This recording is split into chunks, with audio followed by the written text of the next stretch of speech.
75 ఏళ్ళు వచ్చాయి. నేను ఇప్పటికీ ఒక విషయంలో బాగా బాధపడుతుంటానండి. నాకు ఊహ తెలిసినంత వరకు నేను బ్రతుకుతున్నాను. ఊహ తెలిసింది. ఇంకక్కడి నుంచి నేను ఎవరి కొరకు బ్రతుకుతున్నాను?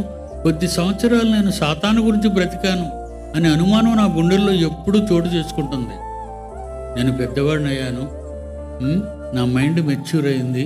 ఇక నేను దేవుని కోసం బ్రతకాలి అనుకున్న ఆ రోజుల్లోనే నా ప్రారంభ రోజులు సాతాను కొరకు బ్రతికిన రోజులు నేను జ్ఞాపకం చేసుకుంటూ సిగ్గుపడుతుంటాను, భయపడుతుంటాను.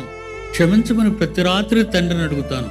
నేను మంచానికి వెళ్ళగానే నా నోట వచ్చిన మొట్టమొదటి మాట, నేను పాపిని తండ్రి, నన్ను క్షమించు తండ్రి, నేను ప్రధాన పాపిని తండ్రి. నేను అందరికంటే మంచివాడిని అని చెప్పుకోవటం లేదు, కానీ కొంచెం మంచివాడిని, తక్కువ చెడ్డవాడిని నేను అంటలేదు.